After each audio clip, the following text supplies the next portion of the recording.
Assalamualaikum warahmatullahi wabarakatuh. Selamat datang di channel Kumpulan Kisah Horor. Kali ini saya ingin menceritakan sebuah kisah urban legend, yaitu kisah hantu penjual bunga di Temanggung pada tahun 40-an. Ada seorang janda muda bernama Kantil. Konon cantiknya ini paripurna, sehingga kerap membuat para lelaki berhantam untuk merebutkannya. Kantil ini seorang janda yang ditinggal meninggal oleh suaminya. Desas-desusnya, sang suami dulu meninggal terkena teluh atau santet dari seseorang yang menginginkannya. Kantil tidak memiliki anak. Dia hidup sendiri sepeninggal suaminya. Profesinya adalah penjual bunga sajen di sebuah pasar wage. Pasar Wage adalah pasar tradisional yang hanya buka di kala hari pasaran Wage, seperti Senin Wage, Selasa Wage, dan seterusnya. Banyak lelaki yang memperebutkannya, dari kaum jelata hingga parlente, dari yang bujang, duda, bahkan tak jarang pria beristri pun ikut menginginkannya. Kantil ini memang cantik jelita, mungkin karena mempunyai darah campuran Jawa dan Belanda. Karena menurut isu yang menyebar, Ibu Kantil dulunya adalah selir orang Belanda, tapi diterlantarkan. Ibunya meninggal waktu Kantil masih kecil. Kantil pun diasuh oleh seorang Demang hingga akhirnya dia diusir sekitar umur belasan tahun. Karena kecemburuan anak-anak Demang tersebut, untungnya sebelum Demang itu meninggal, Kantil diwarisi rumah sepetak. Disinilah Kantil akhirnya bertemu pujaan hatinya dan menikah. Tapi itu tak berlangsung lama. Sekitar 2 tahun usia pernikahan, suami Kantil meninggal. Sepeninggal suaminya, Kantil harus menghidupi dirinya.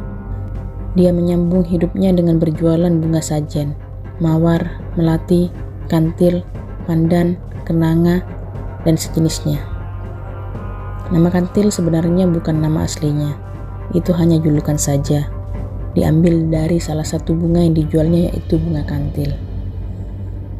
Saat menjanda, banyak lelaki yang mau meminangnya, dari lelaki biasa hingga yang mapan, tapi tak mudah mendapatkan hati Kantil ini memang.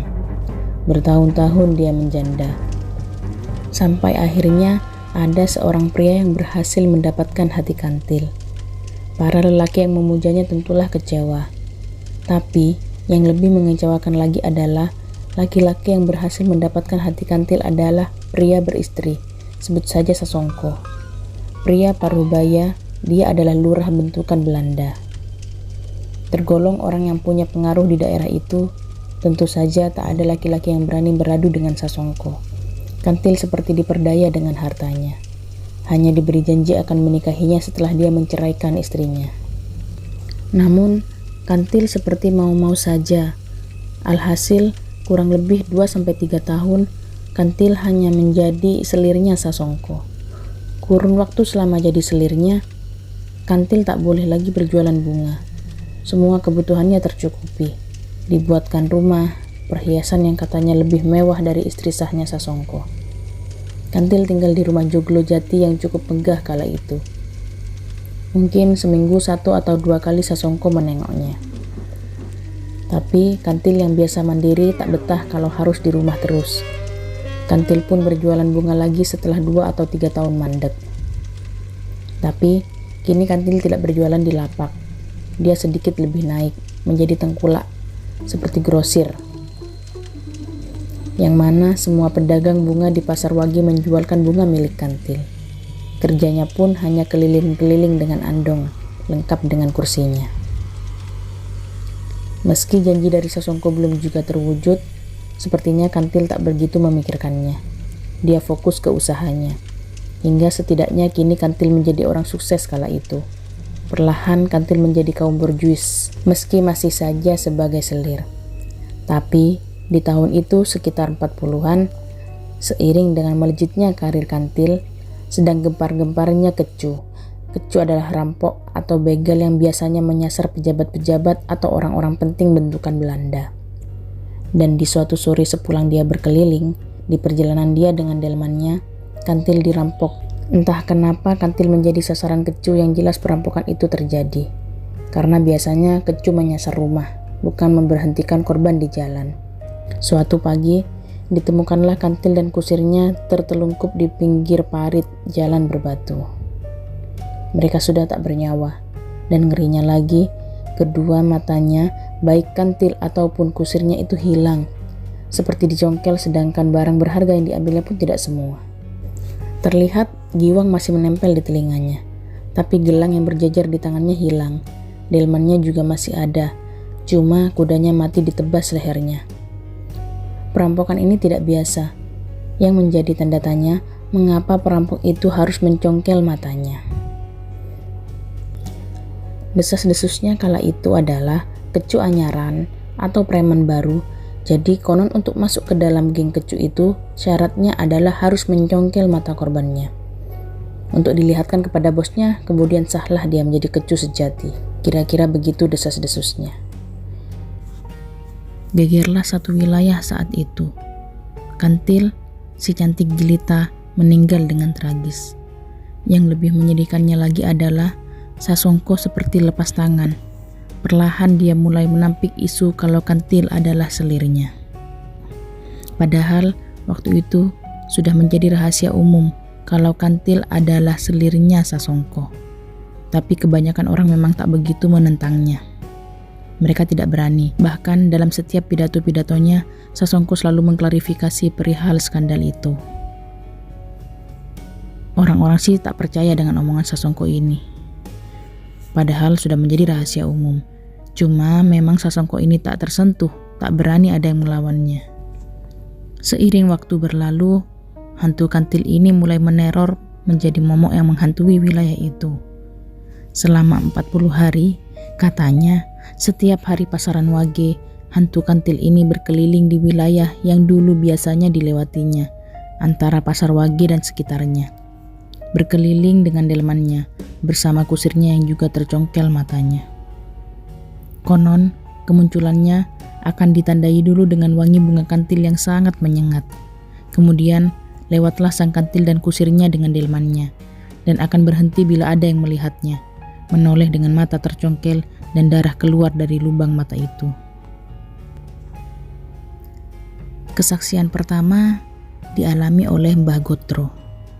Pasca kemerdekaan di antara kurun waktu 1950 sampai 1965, wilayah Pasar Wage yang mana dahulu menjadi tempat kantil berjualan bunga sudah dipugar dan dipindahkan ke tempat yang tak begitu jauh dari situ. Tujuannya agar lebih strategis. Namun kepindahan itu justru menjadikan lokasi Pasar Wage lebih dekat, bahkan sangat dekat dengan TKP di mana tragedi perampokan itu terjadi. Temanggung 1965. Kira-kira sudah 25 tahun berlalu terhitung dari tragedi kantil itu terjadi. Namun cerita hantu kantil ini terus berkembang menjadi urban legend yang cukup terkenal di wilayah tersebut. Sebagian orang menyebut setan dokar atau setan delman. Mungkin karena setiap kemunculannya selalu dengan dokar atau delmannya. Entah kenapa setelah Pasar Wage dipindahkan, urban legend kantil ini yang tadinya biasa saja menjadi seperti hidup lagi dengan gangguan yang lebih sering. Pada musim tembakau tahun 1965, Mbah Gotro kala itu masih remaja, usianya sekitar 25-an. Malam itu menjadi tak biasa. Pasalnya, Jumat Wage lalu ada warga yang bersumpah telah melihat setan dokar, dan kebetulan hari itu adalah hari Wage. Mbah Gotro yang biasanya merajang tembakau hingga menjelang pagi, tapi malam itu Mbah Gotro memutuskan untuk berhenti di sekitar jam 11. Suasana desa lumayan mencekam setelah kesaksian itu. Pasalnya, desa tempat Mbah Gotro tinggal adalah desa yang paling dekat dengan Pasar Wage. Sebenarnya, Mbah Gotro masih kurang yakin dengan isu setan dokar itu. Tapi tetap saja dia takut. Warga pun yang rata-rata petani tembakau terlihat semua menghentikan aktivitasnya sebelum tengah malam. Tapi Mbah Gotro tidak bisa tidur malam itu. Sekitar pukul 12 malam, dia pun memutuskan untuk melanjutkan aktivitasnya, tapi di dalam rumah. Sambil ngopi dan menyisap rokok, Mbah Gotro memilah-milah daun tembakau. Menatanya untuk kemudian dirajang. Tak terasa sudah hampir jam 2 pagi, Mbah Gotro pun menghentikan aktivitasnya. Namun Mbah Gotro tetap saja belum merasa ngantuk. Dibuatlah kopi 1 gelas lagi sambil menghisap rokok. Mbah Gotro duduk di kursi ruang tamunya dan melamun sambil mengingat, "Wah, ini hari Wage ya," batinnya. Dia pun mencoba menghampiri kamar ayah dan ibunya, berharap mereka belum tertidur. Tapi setelah dilihat sepertinya mereka sudah tertidur pulas. Mbah Gotro tak tega kalau harus membangunkannya. Apalagi kalau hanya untuk menemani Mbah Gotro ngopi. Dia pun kembali duduk di ruang tamunya. Sekitar jam 2:30 dini hari, tiba-tiba tercium wangi bunga kantil. Bulu kuduknya langsung berdiri, tapi bau itu langsung hilang begitu saja. Mungkin hanya perasaan dia saja. Tapi beberapa saat kemudian bau itu muncul lagi. Sontak Mbah Gotro langsung buru-buru masuk ke dalam kamarnya. Namun bau itu seperti mengikutinya tapi hilang lagi. Dan di kejauhan terdengar lirih suara delman yang khas dengan kudanya. Mbah Gotro kurang yakin dan berharap hanya salah dengar. Dan setelah dia dengarkan dengan seksama, benar saja, itu adalah suara delman. Suara itu sepertinya semakin mendekat. Rasa takut dan penasaran berbaur menjadi satu kala itu. Suara semakin jelas, jelas sekali. Tapi menurut pendengaran Mbah Gotro itu belum begitu dekat. Tapi rasa penasarannya mengalahkan rasa takutnya. Dengan sedikit was-was, dia menunggu suara itu sampai benar-benar dekat. Apa benar hantu delman itu? Batinnya. Mbah Gotro menunggu di balik jendela kamarnya, yang kebetulan menghadap jalan utama depan rumahnya. Dia mengintip di lubang rumah papan di bawah jendela kamarnya. Lubangnya kecil, hanya seukuran 1 mata. Gotro benar-benar menepis rasa takutnya. Dengan hati was-was, Mbah Gotro terus mengintip dan mengamati jalan depan rumahnya. Suara delman itu semakin dekat, dan lewat lubang itu Gotro mengintip dan melihat di jarak 15-an meter. Ada delman. Berkali-kali dia mengusap matanya, tapi memang benar itu delman yang berjalan pelan menuju arah yang akan melewati rumah Mbah Gotro. Saat delman itu semakin dekat, rasa takut Mbah Gotro benar-benar muncul. Sontak dengan cepat Mbah Gotro memalingkan wajahnya. Tapi suara itu semakin jelas saja. Dan saat suara delman itu benar-benar dekat, tiba-tiba saja suara itu hilang. Suasana menjadi sepi. Tapi Mbah Gotro yang kehabisan nyali tetap enggan kembali mengintip lewat lubang itu. Perasaannya campur aduk. Dia bersimpuh di lantai sambil menenangkan diri. Suara delman itu sudah hilang sedari tadi. Mbah Gotro yang mulai tenang, hatinya seperti terdorong untuk melihat lewat lubang itu lagi. Dan ternyata delman itu berhenti di depan rumah Mbah Gotro. Dan yang lebih mengerikannya lagi, sosok yang berada di delman itu semuanya menoleh ke arah Mbah Gotro, seakan tahu kalau mereka sedang diintip dari lubang itu. Mbah Gotro terperanjat dari posisinya dan tak sadarkan diri. Cerita tentang sosok hantu kantil ini terus menjadi urban legend pada tahun-tahun berikutnya. Pada tahun 1999 hingga tahun 2000-an, kesaksian kedua dialami oleh Bustomi yang usianya kala itu umur 27 tahun. Bisa dibilang tahun itu cukup pahit untuk Bustomi. Dia adalah seorang pengantin baru yang istrinya tengah hamil muda. Bustomi berprofesi sebagai ojek pangkalan. Sebenarnya dia tidak percaya dengan cerita urban legend itu, walau teman sesama tukang ojeknya mempercayainya. Bahkan setiap hari Wage, rata-rata mereka tak pernah berani narik sampai malam. Namun Bustomi menganggap itu cuma sebatas mitos belaka. Justru itu malah menjadi keuntungan buatnya. Setiap Wage malam dia tak perlu berbagi penumpang dengan temannya. Dan memang tidak pernah terjadi apa-apa. Tak ada hantu kantil apalagi setan dokar. Sekitar setengah tahun Bustomi mulai menikmati pekerjaannya. Dengan usia kehamilan istrinya yang semakin mendekati 9 bulan, otomatis dia menjadi lebih giat bekerja. Bahkan seringkali dia menitipkan istrinya ke rumah orang tuanya agar dia bisa pulang lebih larut untuk mendapatkan hasil yang lebih tentunya. Suatu hari di siang terik, Bustomi ngopi di warung samping pangkalan dengan teman seprofesinya.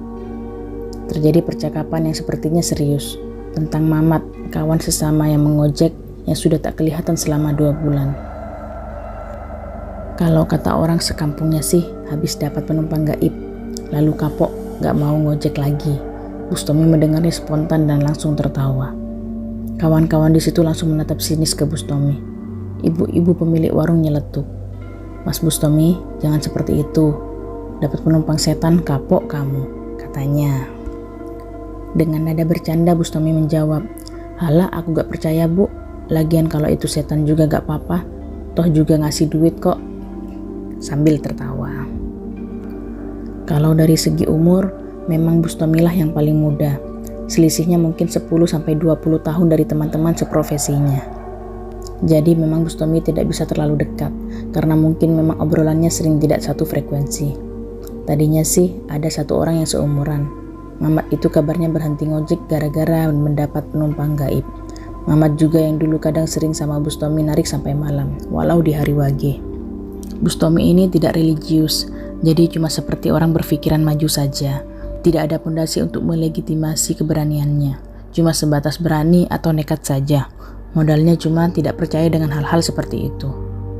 Singkat cerita, beberapa hari setelah obrolan di warung itu, pada siang hari, Bustomi tampak semangat ketika melihat kalender. Wah, hari wage nih, batinnya. Pasti teman-temannya pada pulang, dia bisa mendapat penumpang lebih, batin Bustomi. Benar saja, kawan-kawannya hanya ngojek sampai jam 3 sore. Namun entah mengapa hari itu sepi sekali. Tidak ada satupun penumpang yang dia dapat. Hingga sore, Bustomi pulang untuk mandi dan berangkat lagi untuk jam malam. Lama sekali dia menunggu penumpang, sampai sekitar jam 7 lewat. Ada penumpang satu, Mbak Ngatemi. Memang ini langganan Bustomi. Mbak Ngatemi ini penjual tahu di Pasar Rejo, Amertani, Temanggung. Biasa memang dia suka pulang ke sorean. Kebetulan dia satu desa dengan Bustomi. Diantarkanlah beliau. Di perjalanan terjadi percakapan kecil antar mereka. "Wah, kamu rajin sekali nyari duit ya," kata Mbak Ngatemi. Lalu Bustomi menjawab, "Iyalah mbak, istriku mau lahiran soalnya." Lalu Mbak Ngatemi menimpali, "Rajin ya rajin, tapi kata orang tua, kalau istri hamil besar, kamu jangan sering keluar malam, diikuti demit loh." Bustomi sambil bercanda bilang, "Halah, kalau setannya ngasih duit ya tidak apa-apa toh." Mereka pun tertawa-tawa. Setelah sampai tujuan, Bustomi pun balik ke pangkalan lagi. Sesampainya di pangkalan, entah mengapa pangkalan waktu itu tampak sepi sekali. Dinyalakanlah sebatang rokok untuk melawan angin dingin yang sedikit kencang berhembus. Bustomi celingak-celinguk. Sebenarnya dalam hatinya ada rasa takut tentang isu hantu kantil itu. Tapi Bustomi selalu tidak memperlihatkannya, menepisnya dengan logika-logika. 1 jam tak ada satupun penumpang. Lewatlah satu penjual nasi goreng yang seperti tergesa-gesa. Bustomi sempat ingin memesannya, tapi alasannya habis katanya. Dengan nada aneh, justru penjual nasi goreng itu menyuruh Bustomi pulang. "Jam segini kok masih ngojek aja? Pulang aja mas," sambil mendorong gerobaknya keluar jalan raya. Sekitar jam 9 malam, suasana menjadi semakin sepi. Bustomi berpikir menunggu sampai jam 10, kalau tidak ada penumpang, baru dia mau pulang. Sambil tiduran di gardu pangkalan, dia menunggu penumpang. Bustomi pun ketiduran. Dalam tidurnya, dia bermimpi bertemu kakek-kakek, settingnya pun sama persis seperti kala itu. Seolah kakek itu menghampirinya membangunkan tidurnya. Tapi sosok itu bukan mau ngojek, hanya berkata, "Sudah, pulang saja." Bustomi pun terbangun. Dia kebingungan. Oh, ternyata cuma mimpi, tapi seperti nyata. Bustomi agak merinding dan sempat ingin pulang. Dilihat jam sudah menunjukkan jam 11 malam. Saat Bustomi bersiap pulang, tiba di ujung jalan terlihat ada wanita yang memanggilnya. "Mas, ojek mas," sambil berjalan menghampiri. Dengan mata sayup, Bustomi menjawab, "Iya mbak." Tercium bau bunga yang sangat wangi. Namun bau itu hilang ketika wanita itu sampai di depan Bustomi. Wanita itu mengulangi perkataannya. "Ojek mas?" "Iya mbak, mau kemana?" kata Bustomi. "Pak Lurah mas," kata wanita itu. Karena Pak Lurah di situ hanya ada satu, tanpa basa-basi diantarkanlah wanita itu ke tempat tujuan. Di perjalanan terasa aneh sebenarnya, seperti membawa beban yang berat. Motor Bustomi seperti terseok-seok karena perjalanan lumayan jauh melewati 2-3 desa. Bustomi mencoba berbasa-basi. "Orang mana sih mbak, kok malam-malam?" Lalu perempuan itu menjawab, "Orang sini aja mas." Suasana mulai cair. Ngobrollah mereka panjang lebar, sampai Bustomi menyadari jalan yang dia lalui sekarang seperti jalan yang tidak pernah dia lewati sebelumnya. Yang jelas dia tidak mengenali jalan itu. Jalannya seukuran 2 motor, dan di pinggirnya seperti hutan-hutan.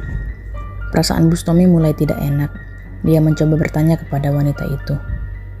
"Ini masih jauh ya mbak?" katanya. Lalu wanita itu menjawab, "Enggak mas, itu berhenti di depan situ," jawabnya. Terlihat di depan situ memang seperti ada cahaya keramaian. Bustomi yang lega berhenti. Ada rasa aneh yang tidak bisa dijelaskan di hatinya. Setelah berhenti dan wanita itu turun, barulah keanehan itu terjawab. "Berapa mas?" kata wanita itu. Ketika Bustomi mendongakkan kepalanya, wajah wanita itu berubah. Mengerikan. Matanya tak ada, hanya darah yang terlihat di lubang mata itu. Wanita itu cekikan dan berkata, "Aku ini kantil loh mas." Sambil menepak tangannya ke badan Bustomi, seketika pemandangan berubah. Wanita itu hilang dan Bustomi ternyata berada di tengah kuburan dengan motornya. Bustomi lari sekencang-kencangnya menuju keramaian. Tapi dia pingsan di tengah jalan. Sampai keesokan harinya, dia ditolong warga. Dia berada di desa sebelah. Dan yang aneh di sini adalah keberadaan motornya yang ada di area pemakaman itu. Yang mana bila motor itu sampai di situ harus melewati tangga yang cukup banyak dan tinggi. Evakuasi motornya pun cukup sulit. Hari berlalu. Sejak kejadian itu, Bustomi sudah tidak menjadi tukang ojek lagi. Dia benar-benar kapok sampai sekarang. Ternyata Pasar Wage itu sekarang sudah jadi area perkuburan itu. Dan konon di hari Wage warga suka mencium bau bunga kantil yang sangat menyengat. Padahal tidak ada tanaman bunga kantil di situ. Dan konon itu menandakan awal hantu kantil itu menampakkan dirinya. Sekian kisah horor urban legend hantu kantil yang bisa saya ceritakan. Semoga bisa mengambil pelajaran dari kisah ini. Wassalamualaikum warahmatullahi wabarakatuh.